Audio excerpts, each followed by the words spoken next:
Hi everyone. So in this video we will basically follow up on the last topic of the stock items and just create the test that we left off last time.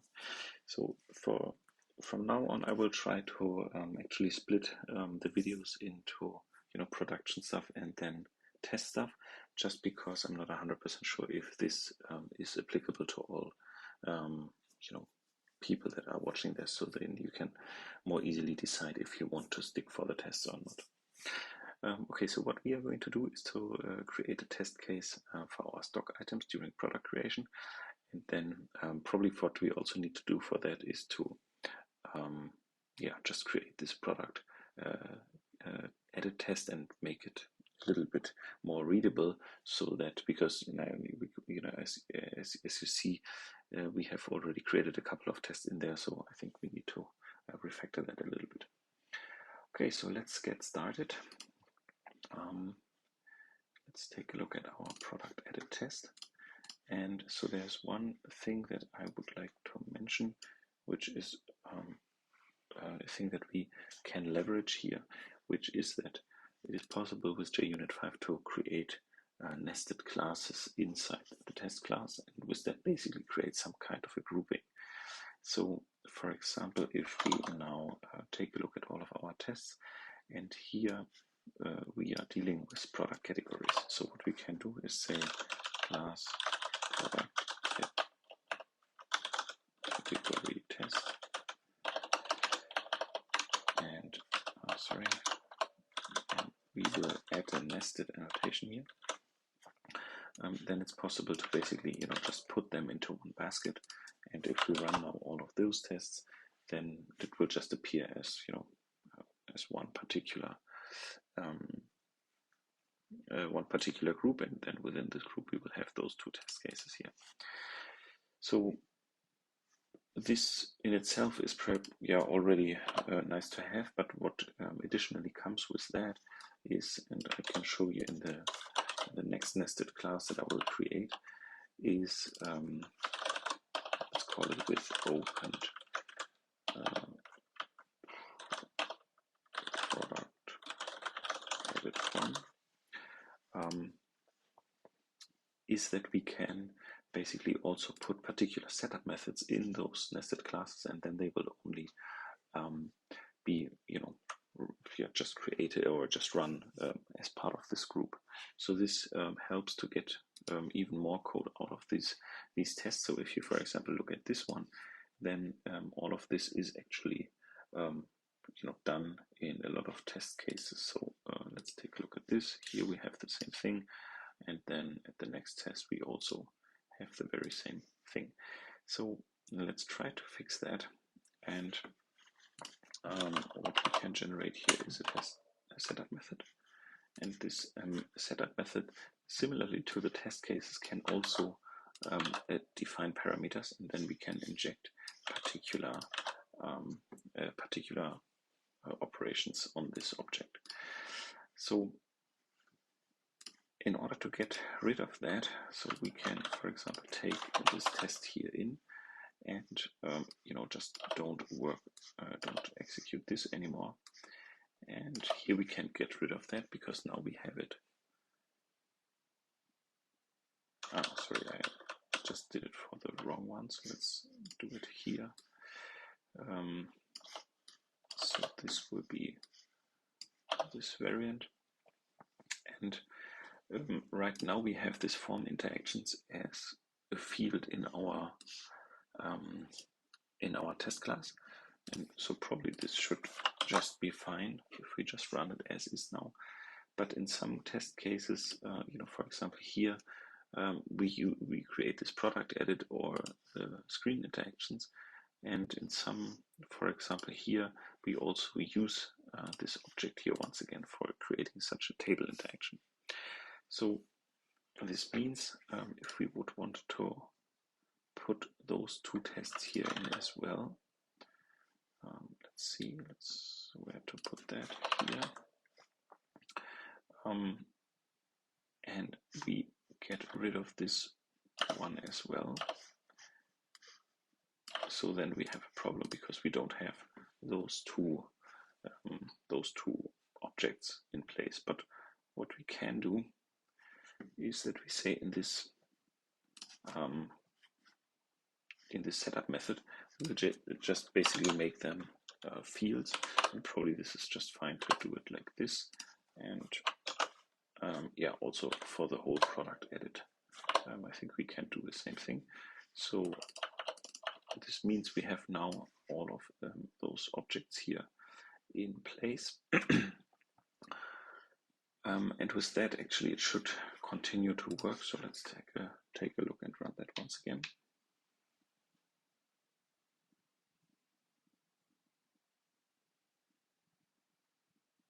Okay, so everything's still fine. Good, and then perhaps, if we now compare that with this other group that we have created, product category test, the reason why I didn't put that into this particular group here is because here we actually, do the same thing, but we also have to create product categories beforehand. So this means what we can probably do here is to say have another setup method, and yeah, just also inject those screens here. And then the first thing that we do is just we create these product categories, and here I will also make them field, but just for this subclass here. So this is also one thing that you can do with those nested classes. So with that, we now for both tests create those two product categories, and this here we can actually get rid of as well. But what we have to do, probably it's a good idea anyways, to make that a dedicated method. So let's say init product edit form, and then we just use that here and here in this different subclass. We can also make the same thing and use this method. So this means after creating those two interactions, we can say init, and we have to pass in the screen, so we will just call the method as well, and then this test will actually get very small. So here right now we have this product category 1. Since we just created them as different fields in this class, we can actually get rid of this, and we can now also get rid of this one. So with that, I think let's run that once again to verify that everything is still fine. But once this is happening, then we can continue with our actual test case. Okay, good. Then so let's take a look. I think with our stock item, we have a very, very similar test to the product with price test. Okay, so I will just go ahead here and copy this over and just say given valid product with stock item, and the product and stock item are saved. So the reason why I'm not mixing that up at all with the prices here, like for example, create one huge test where we create, where we select a category, where we create prices, and where we define stock items for the product, is just because it will be too much. So this test is probably already too long in order to reason about it in a good way. So probably we can fix it at some later point in time, but therefore I just created a new test case and only now focus on the stock items. Okay, so what we have here instead of the prices table is actually our stock items table. Let's take a look on the ID of that. So this will be here, stock items table. And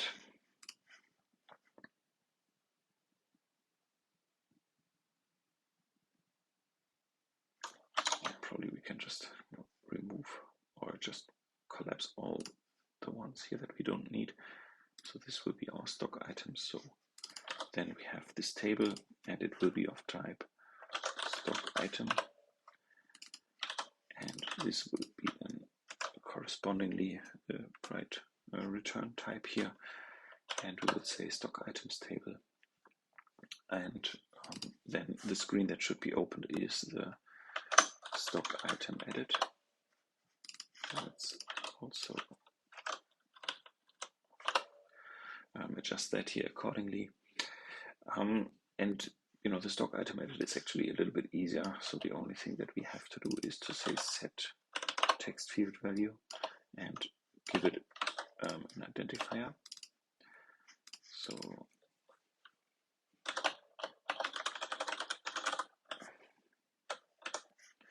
let's just double check on the IDs here. So this will be, yeah, the format. We have this identifier field, and we can just, you know, create a random identifier. Perhaps let's do it like this.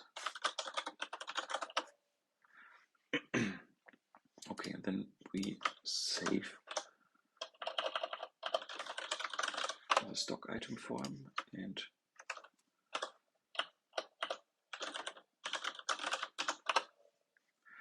hopefully this will actually succeed. And then we also save the form, and yeah, then the product form should also be able to be stored. Then we look up the product, and you know, we verify that the product is present by its name that we defined here at the top. And then afterwards we will check on the prices, which is now not what we want, but we want the stock items. So this will be of type stock item, and we would expect to have one entry. Yes, so this seems to be fine. And we get the stock item, and then the next thing is that what we need to do is to check on the identifier. And this is actually not just a regular comparison. So here we can say expected identifier, and with that actually our test should hopefully succeed. So let's run that and take a look if this already works.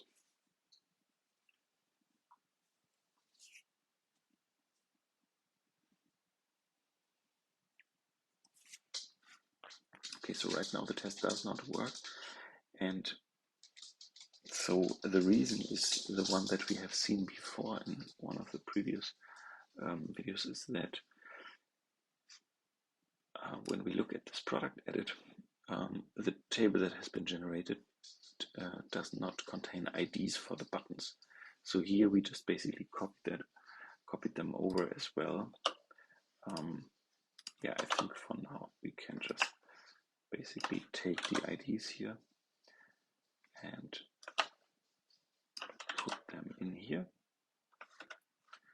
And now we have a problem because the ID needs to be actually unique. So this means what we can do is to say stock item. Yeah, then we have to say create button, edit button, and remove button, which is now a little bit problematic because this will actually so right now we have this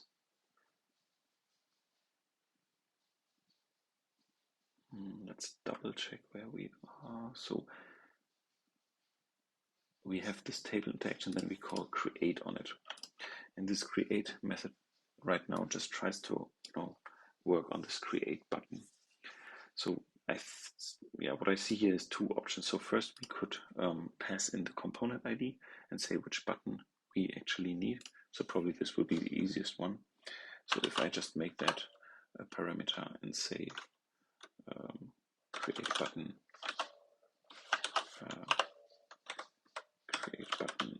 ID,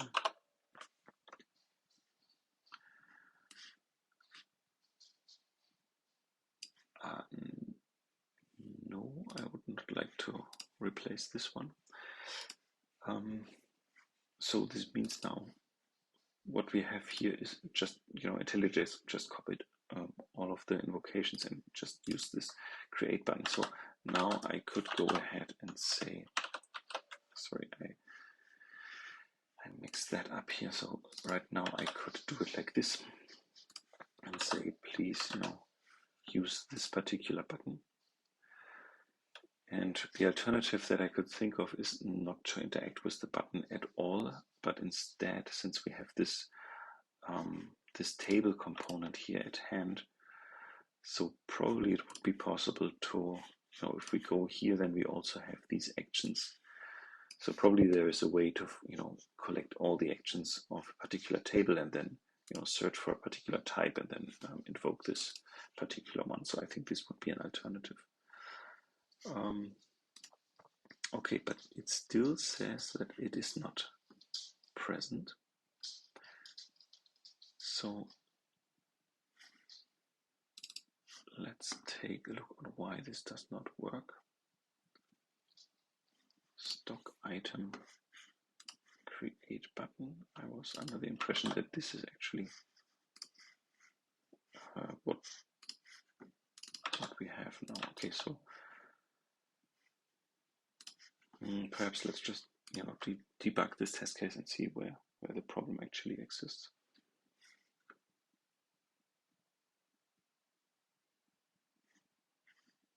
So this we don't need, but what we can go into this button method here, and what we could, for example, just evaluate here is this buttons panel. And so what we see here is there are 3 components.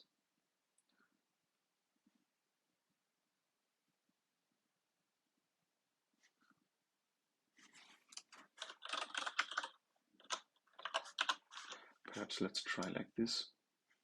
So this will be the first. I'm not sure why the ID is not here.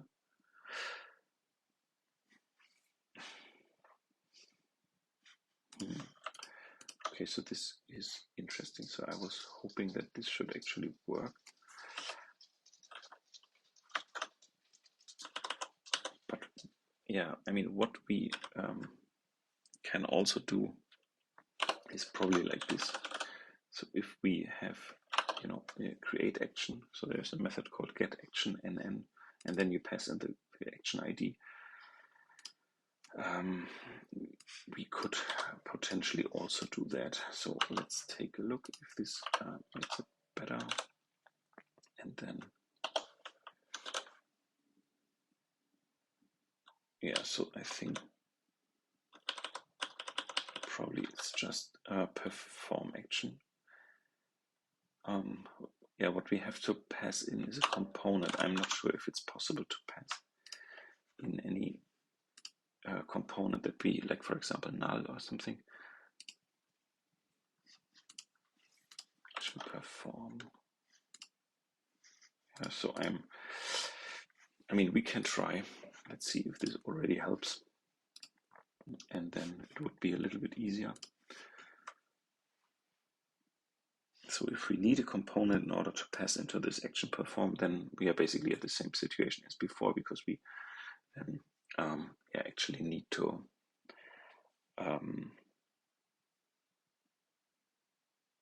just basically look up the button that we want to click.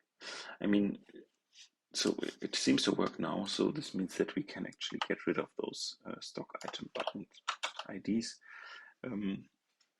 That being said, it is a little bit more coverage when we click the button actually, because the connection between the button and like basically this reference here from the button to the action is actually now also covered. This is what we now don't cover anymore. So with that we go a little bit away from this idea of doing exactly what the user is doing, but perhaps it's just an easier approach. So let me just get rid of this button ID here completely, and so I would assume that this now still continues to function for all the tests, because this create type should be there anyways.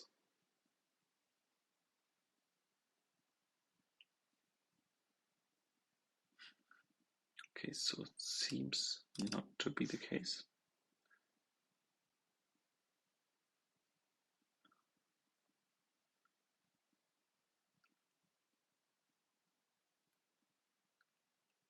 So this is interesting that this happens here now.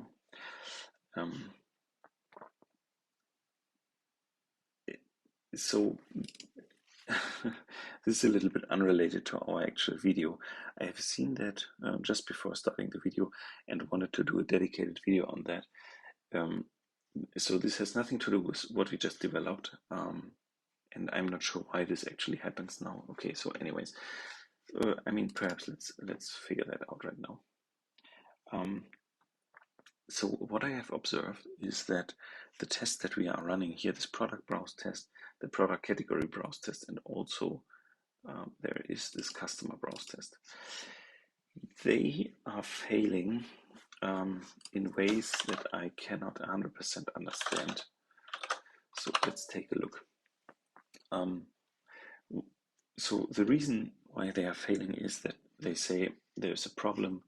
The expectation of, when comparing the customer object or the product object is not what they have expected. So, here you see expected was a detached object, and then there comes back a new object, or this was actually the one. I have found why this happens, which is that right now what we do is we store this customer as an attribute here, and we just create this reference. But when we save this this operation or this customer here, then we just don't reload it or something. So it's actually still this instance of this customer is the let's say the non-persistent instance.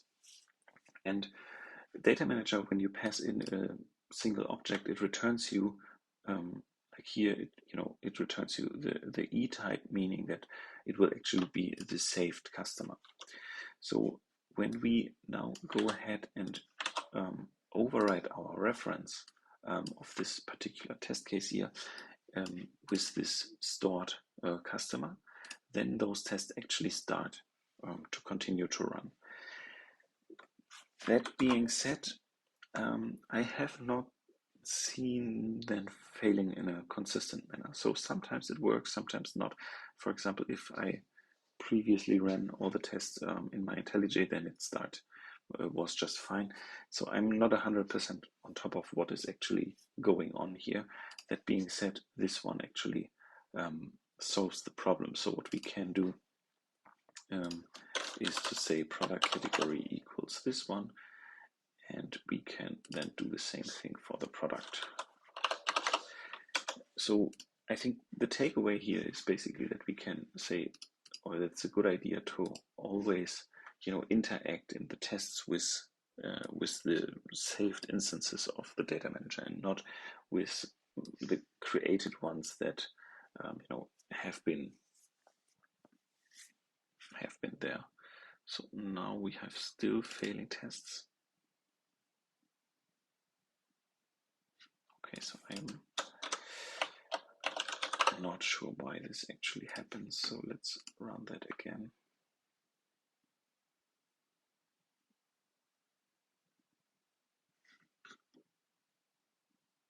So the last time when I actually changed it to this variant, it actually worked. So this is a little bit surprising that this now actually happens still.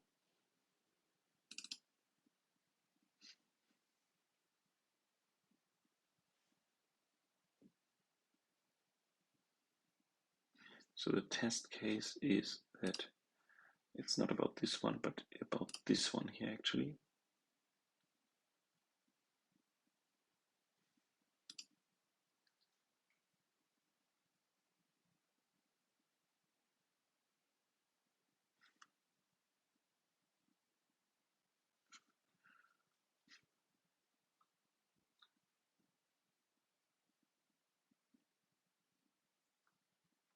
Yeah, I'm not 100% sure on why this happens. I think I will leave that up for a next video, or just fix it on my own. This is probably something to dig into. Yeah, But besides that, when we go back to our product edit test, I think we can run this one in isolation and see that this now actually works. And this means that this create operation here we have now correctly, used with our action invocation instead of the component or the button-based clicking. Okay, so this means the valid product with stock item is actually, just working as expected. And so with that, we have now finished our test case. And yeah, as I said before, this was the other thing I think I will take a deeper look into at some later point. Let's see what our CI system thinks about it, because there I've also seen some inconsistencies that it actually continues to work. So yeah, I will dig into that, and then probably come up with another video. Okay, so thank you for watching, and then see you next time.